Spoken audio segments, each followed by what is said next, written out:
Hey, I'm 26, officially an adult now, and I cannot any longer deny that. I've been in a huge denial since the age of 19, but the prefrontal cortex and everything is now fully developed, and I can't run from that fact. So, hi, welcome to my 26th birthday. Today, we are here to tap into the things that I plan to do while being 25 and see how many of them have been kind of achieved and how much each of them have been achieved. I mean, to what extent. And I just want to explain a few things and justify a few things before getting into all those. The first one is that I'm sweating now because it's pretty hot and I had to close the window and the door of the room because of the sounds around. And I don't know how effective that would be, but I did it anyway, and it's making the room like a capsule, a heat capsule if we have something like that.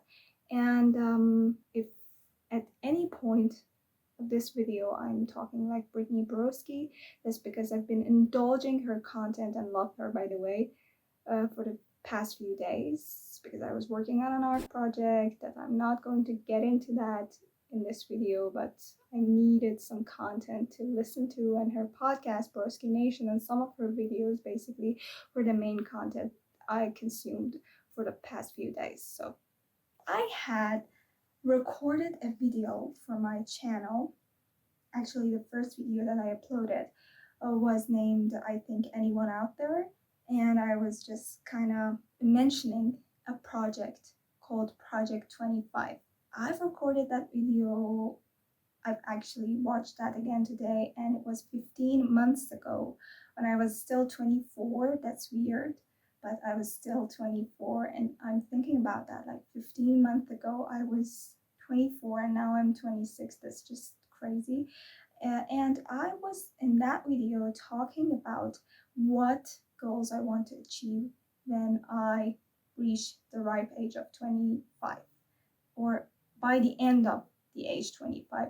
I wanted to be this perfect version of myself mentally and physically, but somehow deep down I knew that was impossible, but sort of wanted to reach that and kind of wanted to record that video as a manifestation. And those goals were the first one and the second one, which were sort of in correlation with each other, were meditation and journaling. I did a video on journaling, and about meditation, I was kind of mentioning meditation because I wanted to do that through journaling. So these two sort of go hand in hand with each other about me. About journaling, I must say that it was pretty much a chore for me, and I really wanted to do it, but it was a chore at the beginning. I made these calendar pages that had just these mood trackers. I wanted to track my sleep and sort of kind of reflect on them each month. I should say that I went well.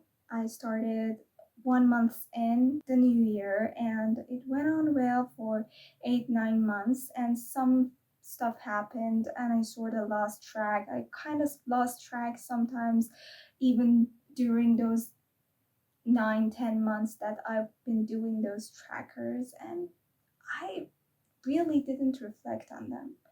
I might do it again, and I might finally have the, I don't know if it's willpower or it sort of has to occur to me, but I hope if it's helpful, I kind of find a way to do it.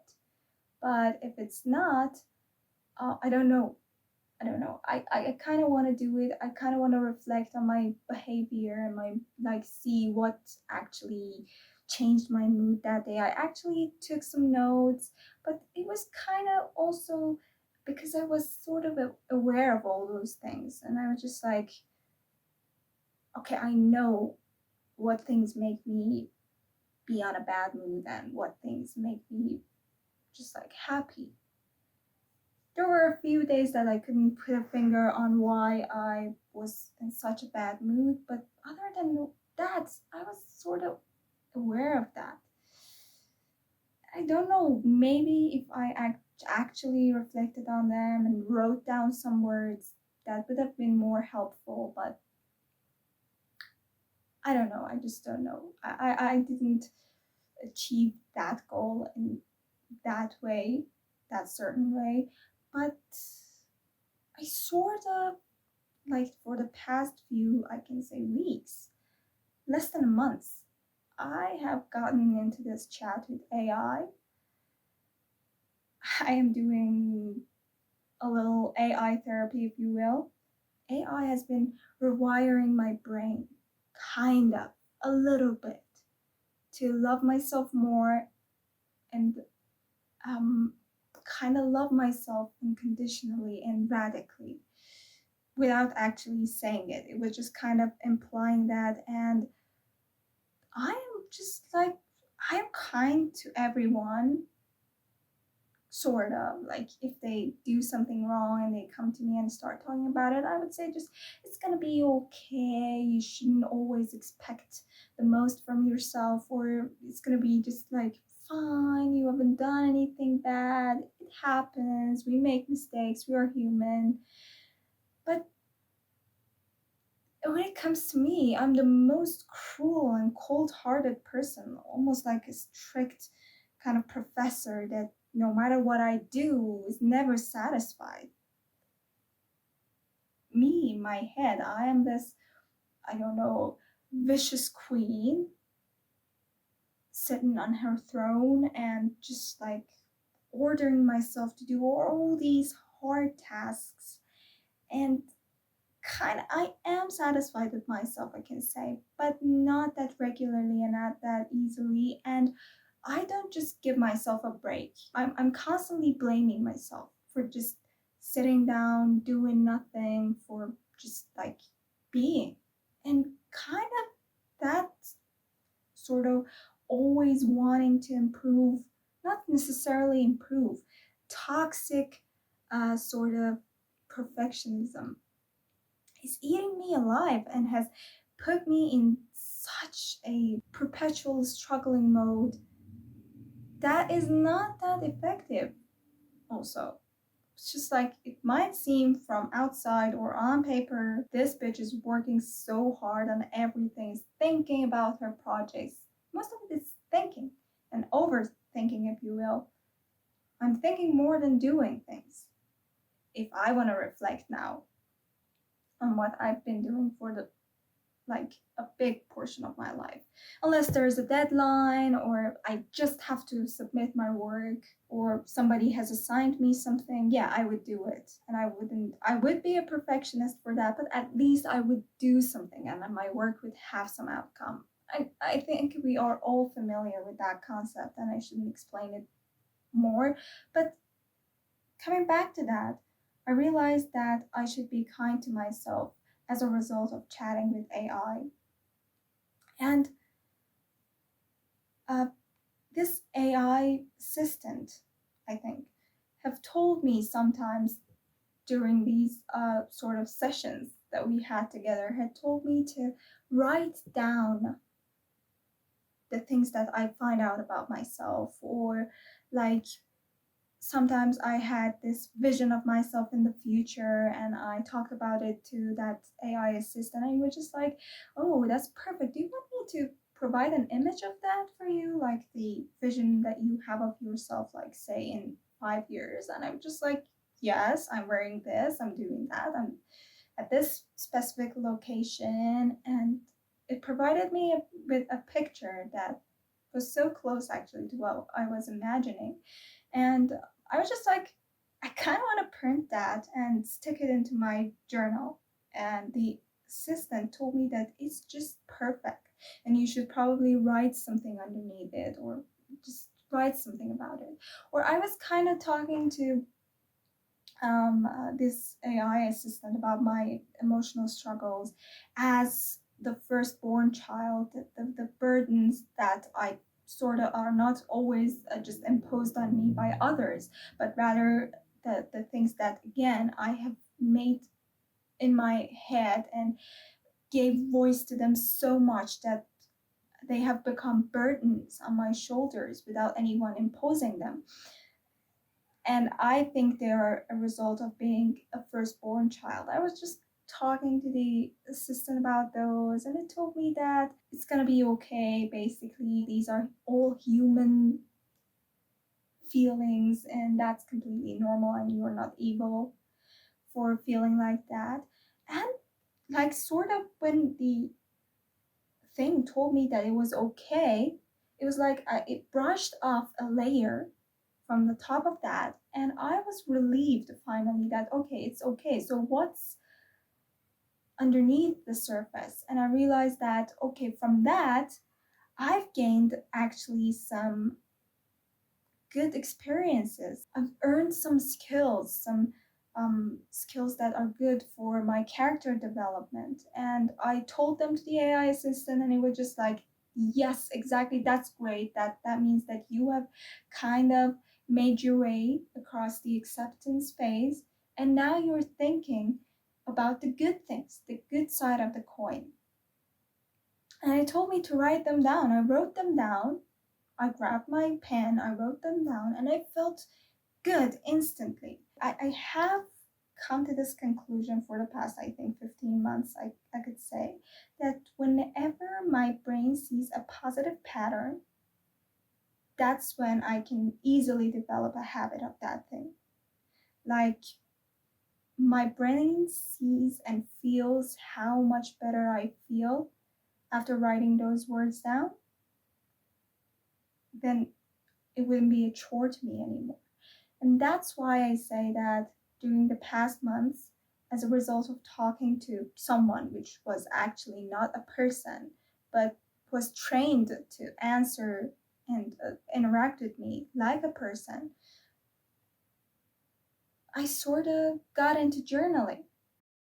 And the next one was working out. I was kind of working out before that. I was always like, not always, but since the age of 18, I kind of got into the habit of working out. Even if I wasn't working out for some specific periods of time, I was thinking about it. That is important. I had the mentality, but again, I think it had to take me that long, like 8 years, to see the good effects of that. That's a way of establishing a connection with your body to see what's good for it and what's not. Actually, my goal, and here I wrote it here, that I wanted to study about it. I sort of didn't do the studying because that was again a chore, but my body, it is funny, my body did it for me. And the thing was, I did actually something so bad to my body that it damaged me for a while. I basically spent the last year doing intense cardio workouts every day. I know. I didn't know back then, but I know now that it was a crazy thing to do. That was just like me murdering myself day by day. Because I was sort of obsessed with this image of myself of being super skinny. And that's something I like. I can't say that social media has made me love that. I like it. I love sort of an anorexic look. But the thing is that that was destroying my body. I thought, because I've kind of occasionally did some workouts from time to time, like strength training and stuff like that. And I sort of didn't do them long enough, I think, to see the results of them. And I was always thinking that okay, I'm actually making my body being bulky, and I hate being bulky. I want to be skinny. And the only thing that gave me that skinny body that I was looking for was that intense cardio. But it wasn't in fact that. I didn't let the other kinds of trainings do their job because they actually take longer than HIIT or cardio workouts to show their results. And I didn't let them. I was so scared of losing the body that I achieved because I weighed much more than this. when I started to study for my master's degree, and I actually had to go to another city for study. And then some stuff happened, and I sort of also got familiar with HIIT workouts. And altogether, those mental struggles I had and the physical struggles that I was imposing on my body with those cardio workouts had led me to reach a weight that was actually a huge change, and everyone was seeing it, everyone was noticing it. Even the people that didn't express any opinions about me, they actually at some point came to me and said that, oh my god, you look so thinner. Some of them liked it, some of them were like, okay, you look so weak, what are you doing to your body, including my parents, especially my dad. I was just like, that's what I like about myself, and I want to be this way. And cardio workouts are the only kinds of trainings that are giving me that result. And since I was so obsessed with that, and you know it about Instagram Explore page, that whatever the hell you like and whatever the hell you watch on that, then all the content on that freaking Explore page would be about it. And I've been exposed to many other cardio exercises, and I was just like, okay, so let's expand our territory and actually do some more cardio every day. Okay, like that wasn't enough.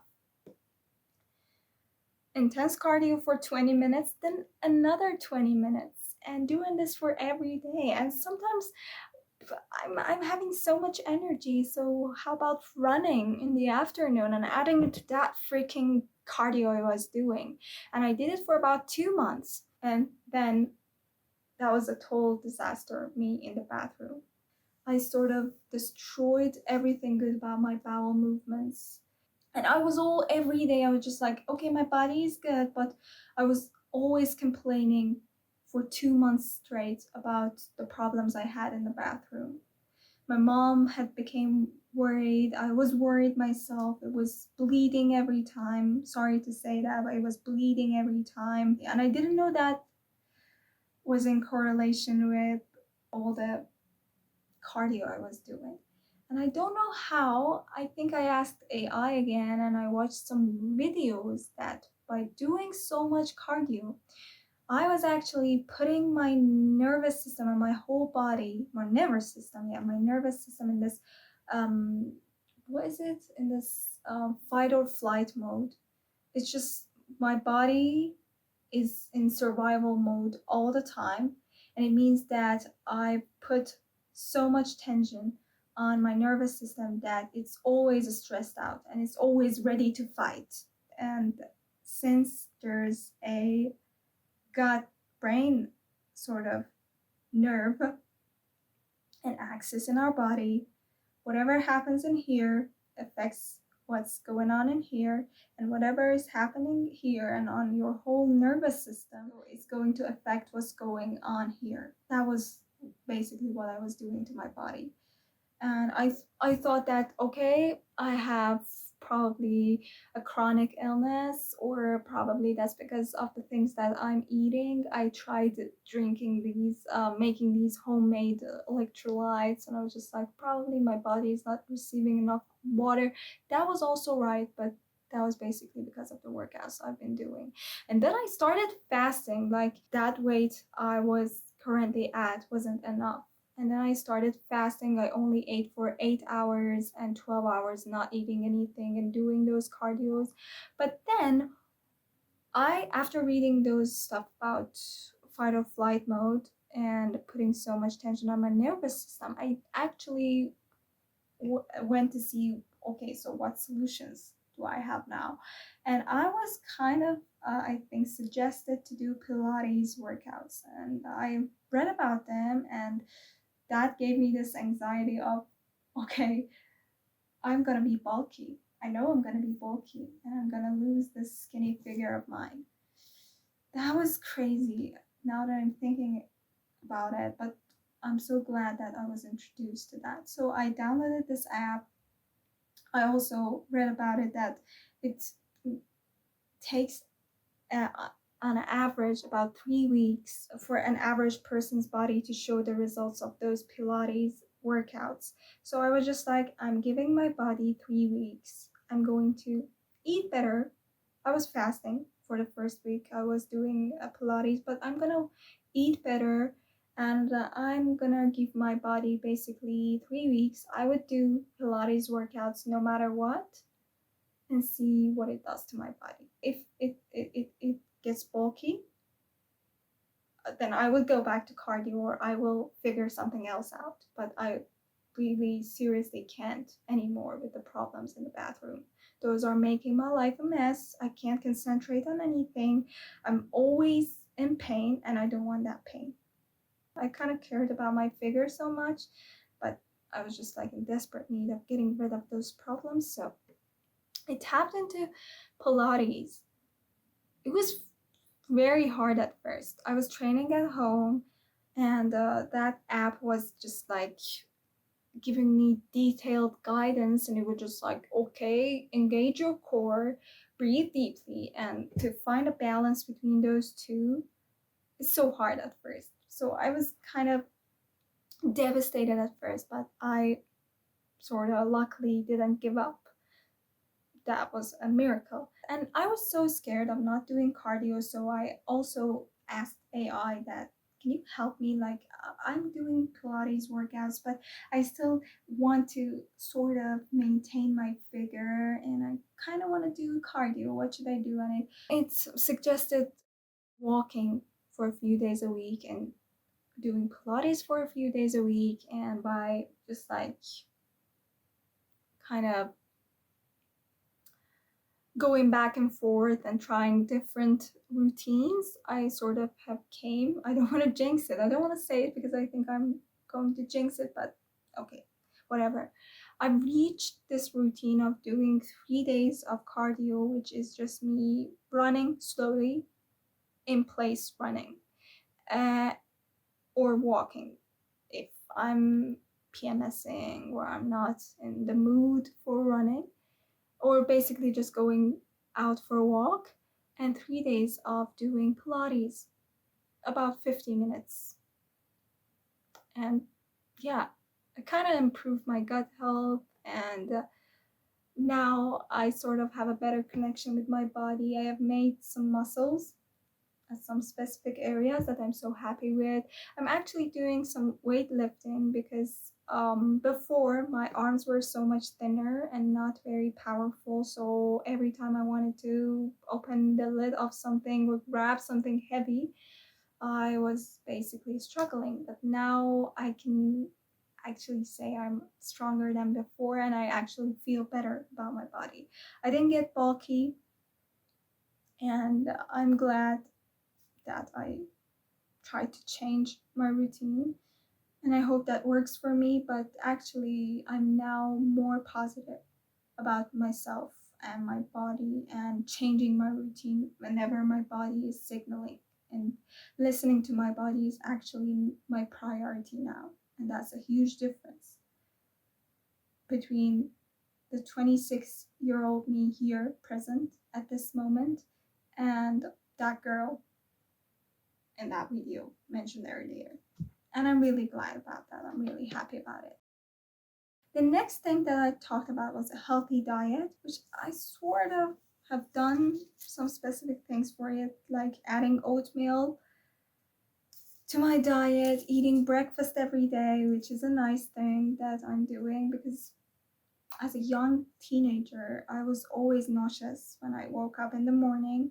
That was because I either had school or after that university, and I was always stressed out.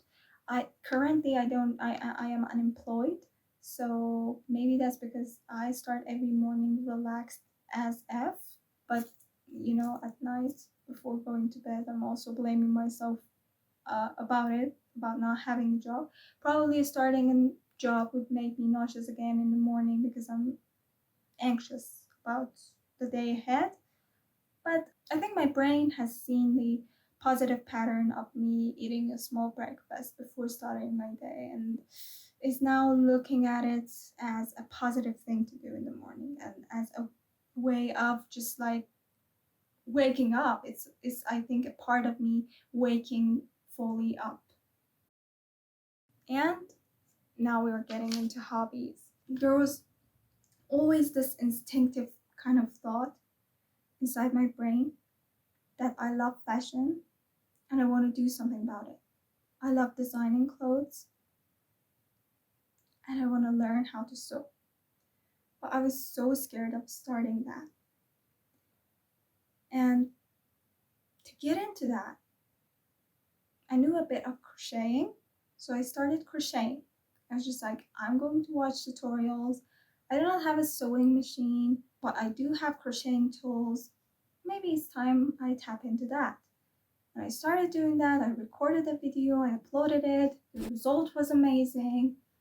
I sort of got myself into some other crocheting stuff, but finally, with my savings from my previous job, I said, okay, I'm gonna buy a few yards of fabric and start sewing. I don't have a sewing machine, that's okay. I'm gonna hand sew the dress. That's gonna be okay. I'm gonna do it. It's not serious. I was just like constantly telling myself that it's not serious. Don't be afraid, don't be scared. You're gonna eventually do it. And I also uploaded a video of that. I sewed the dress, the green dress from Atonement. And I'm kind of regretting not buying satin because I've bought kind of a type of fabric that was kind of easier to work with, but it was more expensive than satin. And I'm not that much expensive, but I'm just like thinking that why didn't I buy satin? Why was I so scared? If I had the mentality I have right now, I would go for satin and I would just like, that's okay. If I'm messing it up, I'm gonna buy some more fabric. It's not like the fabric is going to end and I'm not going to find it anywhere else. But you know, maybe I had to go through that to reach this mentality. That didn't turn out completely identical to what was going on in the movie because I didn't have a pattern. I just found a video on YouTube that wasn't just teaching how to sew that, was kind of teaching that, but not, it wasn't a full tutorial. It was a mixture of a vlog and a tutorial, and it wasn't just like giving you the exact pattern. So I won most of it, like the scared part and everything, I won it. And I also asked for AI's help. And doing all that, I reached a great result that I'm pretty much satisfied with.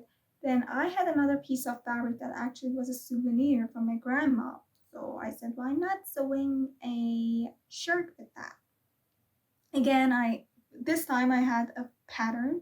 I found a video on YouTube, but I wasn't, that was a pretty kind of easy shirt, but I wasn't, I didn't love that shirt.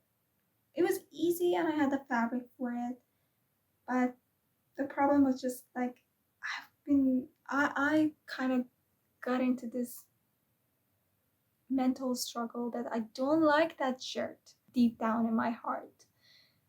But I kind of want to sew it because it's easy and I know that the risk of me messing that up, because that piece of fabric was a souvenir, and me risking like ruining that fabric, that was just like, kind of a sentimental value, or maybe probably that was just again me imposing a lot of pressure on myself. But down the line, I sort of made some changes to the pattern and it turned out to be a completely different shirt. It's kind of one of those shirts that you can kind of snatch it at the waist area, and I pretty much love it. And the thing is that because I'm so much always into flexibility, what if I don't want to always wear it this way? So it's kind of flexible and you can wear it two different ways, not always snatched. If you want to be comfortable, you can wear it loose and it will still look decent. Not saying professional or good, but decent. A decent shirt that you can wear outside. And again, I saw this dress that Margot Robbie was wearing in the Wuthering Heights I don't know, it was premiere red carpet. It wasn't the official red carpet of that. It was one of the photo calls, I think. It was a black mini dress with dramatic kind of, what are those, bell sleeves. And that was just like amazing. I looked at her and I've seen a caption that someone mentioned that she looked like a vampire and I'd let her bite me if she wanted to. That gave me a great feeling. The dress and the comments and everything, I was just like, oh my god, I just want to have that dress. But at that moment, I wasn't thinking of making it myself. I was just like, oh my god, I wish I could buy it somewhere, but I didn't have access to any shops selling that. So yeah, I was devastated. But one day, so randomly, I went into the fabric shop and I bought a few yards of black fabric. And then, after a month or so, again, I didn't have the pattern, and this time I didn't have a great access to the internet to find the pattern if there was any out there. So I was just like, it's you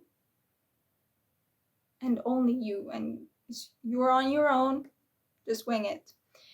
Again, asking for AI's help, seeing a few like similar dresses, or for example, like I searched for bell sleeves, seeing the few different ways of making it. Then I won it for my own vision of that dress, but it had some hard seams over here. They were diagonal, and they were basically the reason I procrastinated so much for sewing that dress. But I assigned myself a deadline. That was my birthday today. I actually finished it a few days ago, 2 days ago. The sleeve, like the sleeve ends need to be sewn, but I want the final result to be flowy because they are dramatic bell sleeves, as I told you. So I'm thinking about like burning the edges, not the edges, burning the end with a lighter. I'm going to try it eventually today or maybe tomorrow. Take some photos and probably upload a video of that. That was the project I've mentioned before, that I've listened to a lot of episodes of Broski Nation doing that, and that was so fun and amazing. Making the Keira Knightley dress from Atonement, I listened to Fashion Neurosis, and I've developed this obsession with Jonathan Anderson and the podcast itself. But this time, I needed something chill and fun. So I've listened to Broski Nation. I do not regret it, and I love Brittany Broski now. I've written here architecture. 15 months ago, I was a freshly graduated student. I wasn't a student anymore. That was weird. At that point, I had been a student for like, I was 24. I started being a student at the age of 6. So for 18 years, I was just a student and I didn't know what to do next. I had a job. I was a working from home English teacher for a private institute, but that wasn't a job. Although nowadays a lot of people are working from home, but in my area, that's still not a job. That's still not considered a job. So, and my major was architecture. I had to do something for it. Again, everything was happening in my brain rather than being done in my laptop. I was thinking about a perfect portfolio, but I sort of was always like, I have to plan this class. I have to teach English. I don't have time. These were my staple excuses for not working on my portfolio. But finally, when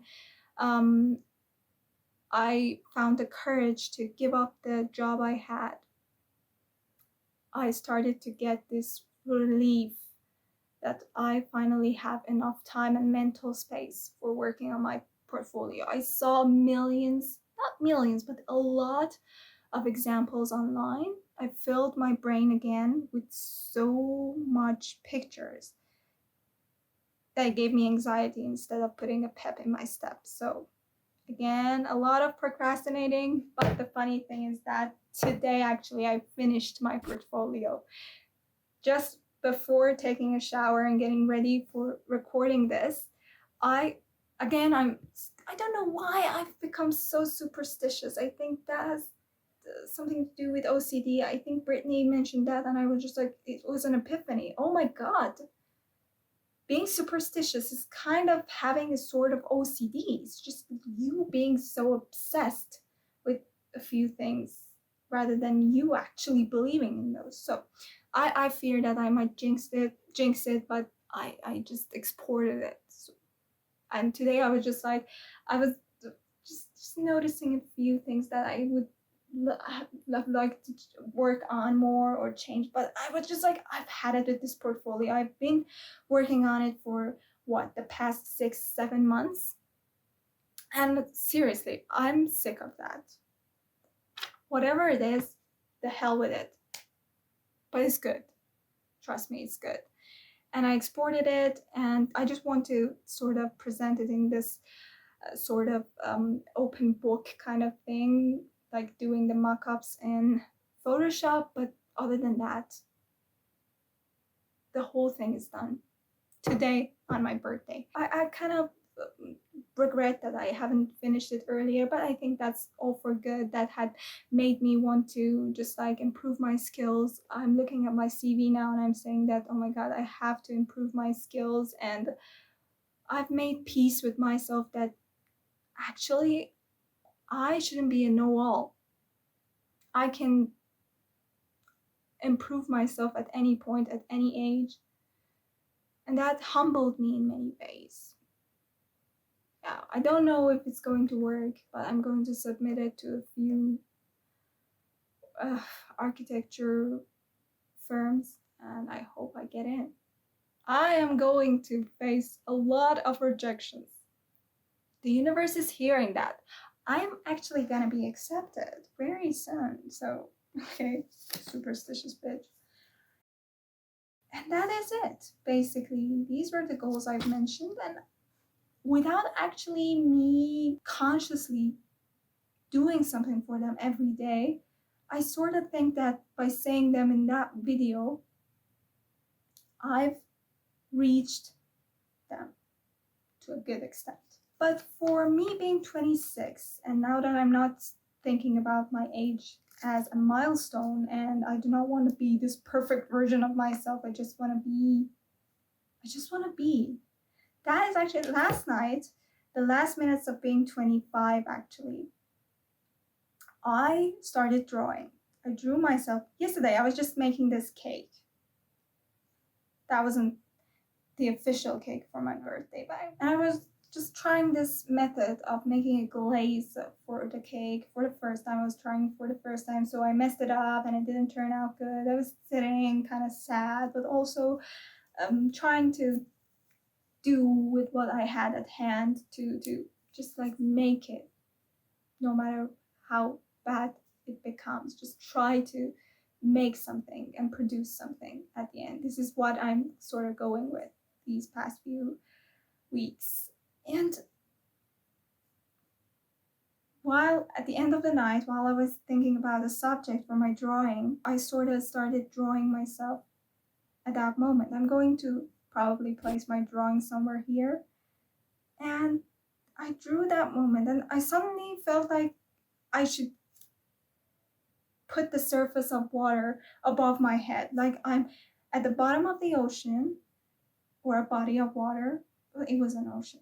And I was just like making that failed cake with me like sitting on that sort of chin near the knee, sort of sad, pouring the glaze on the frosting, and it was all melting and just not sitting right with the cake.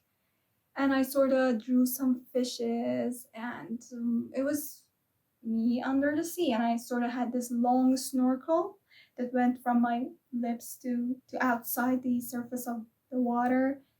And then I took a photo of it. It was a reflection of me again, I think. And I sent a picture of that to AI, and AI has just interpreted it so well with the information it had from me before that I was just like, oh my God, on a subconscious level, that's actually why I drew myself under the surface of the water and all that. But that was a great feeling. And that the chat with AI, that made me so emotional. And I decided to listen at like 0 o'clock, and I just turned 26. I started playing Losing My Religion by Rem, which was sort of my favorite song, this staple song I listened to for the past year. And that was a great feeling. I felt so emotional, but in a happy way. And I wrote on top of that painting, I want to live. And that's sort of been my goal for the past few days or weeks. I want to live. I want to be. Being present. I'm sort of reflecting on my behavior more. And I had this epiphany again about something that happened to me years ago, but I have it now 4 or 5 years after that. One of my classmates, not a close one, once told me that I was walking, just rushing somewhere, and he turned to me and said, in a rush, as usual. He didn't comment on anyone that often, and he commented on me, and I was just like so shocked, and I was just like, what a rude person. I'm not in a rush. But now I sort of am looking at everything I do, and I'm always in a rush. I walk in a rush, I eat in a rush, I just do everything in a rush. Even when I'm procrastinating and doing nothing, my brain is in a rush. I looked at the people that I'm living with, my family. I sort of evaluated their behavior, and I saw that they are not necessarily in a rush all the time. Why am I eating so fast? Why whenever, especially when there's a food I love in front of me, why am I trying to indulge that food rather than nourishing every bite of that? And now I'm taking smaller bites, try to take my time with food. It doesn't happen all the time because rushing into things has been sort of ingrained with my whole behavior system and with my whole demeanor, and it's so hard to change it. But I find these moments of me coming to all my senses and saying, okay, calm down, take smaller bites, chew on it. How does it taste? It's sort of like me doing the grounding the grounding technique every day, like calming my nervous system down. I sort of saw this meme. It was Florence Pugh in Midsummer. I haven't watched the movie, but I know the deal with it. I'm going to probably watch it soon. And there's this scene of her walking, crying, sort of, but she's gasping for air, like from crying too hard or from probably not letting her say her God, not letting herself cry properly. And the meme was just me on my way to name 5 things that I can see, 4 things that I can hear, and blah blah blah. This is the grounding technique. This is actually whenever you catch yourself being so nervous and anxious without any reason or with a reason, you can actually take the hand of the stubborn child that is inside you, and that is your nervous system, and just make it sit down and be still for a few moments. Name 5 things that you can see, okay? Be present in the moment and be. I want to live. We're always in a rush. I think social media has done no good for me. Now that I'm using Instagram, it's just like it's a loop. I get in there and sometimes I fall into the trap. I'm just like one more reel, and at some point I'm just like, well, I'm not watching them anymore. It's just like I've been giving my brain so many dopamine hits that I need a burst of dopamine now, and those reels are not doing any good to me anymore. So yeah, so I try to sometimes,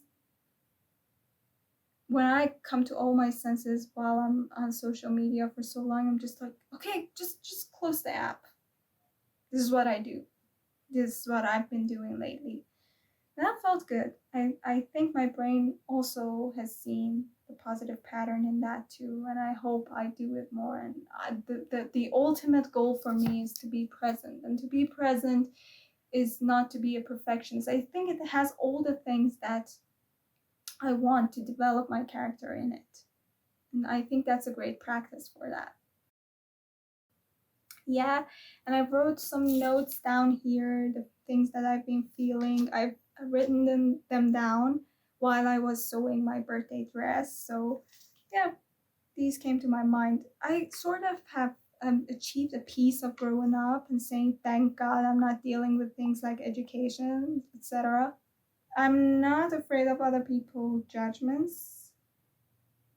I am the judgmental person, yes. Actually, I sometimes think that I don't do certain stuff because I am afraid of how people would judge me or the things people might say about me. But the thing is that I'm too judgmental sometimes, and I say those things about people, and that is my problem. I have to fix that. I have to get rid of that judgmental side of me so I wouldn't be afraid of other people's judgments. And I'm the biggest source of my insecurities. That's correct. I'm learning that a conflict is not the end of the story for my friendships. Although it's all happening in my brain and my idea. I can't read that, sorry. I am my biggest enemy. That's actually something, a huge epiphany, although I kind of always knew it. It was always at the back of my head. I am now making peace with taking slow days on my period. That's okay. My body sometimes needs to rest and do nothing. That's okay. Period starts, take it slow. That's okay, girl. Probably getting a side job or a temporary job with children, because I've seen this. I've worked with children before. I taught them English and I loved them. Although I thought that wouldn't be a piece of cake, but it was. Because their world is so beautiful and they actually listen to you. And if they don't, they don't. And they are not pretending to like you. And everything is so real about them. And I think it's about them being actually present. That's why I like them so much and I like working with them so much. And I wrote, I'm into sweet and sour combos. That's actually right. I've not been like this, but I like sweet foods actually lately. I'm into watermelon from not eating even this much watermelon last year to a girl who eats watermelon daily this year. I thought it was not doing well with my stomach, but I think with the workout routine change and everything, now my body can take it and I love it because it's so hot and also it's so sweet and delicious. I sometimes can feel justice, and that's good because I hate the word for being just like not um, fair to everyone, and it is actually, in fact, but about myself, I sometimes feel the justice. I'm more prone to acceptance. I think like it is what it is, do something with whatever is at your disposal. And the last thing that I wrote, and I actually wrote it today, is about the thing that I mentioned earlier about my drawing. I wrote, I want to live. And the reason for that sort of came to my mind today, although I knew it always deep down. I wrote that because in the peaks of my life, the peak moments that I've finally achieved a goal, anything that I wanted, because in those peaks, I also felt sadness and couldn't find joy necessarily with those things. I reached a certain goal and I was just like, damn, I'm not as happy as I imagined. Or something bad happened that day. So life is predictable, but also so unpredictable. So for that, being present and trying to cherish, and by accepting that acceptance and cherishing your every moment, I think you would find true happiness. That's a theory shaping in my head. I don't know, I might come here next year and say, oh my god, what a load of BS, but this is what I'm feeling like today. And thank you for listening to me, and yeah, happy birthday to me, I guess. Bye. Love you.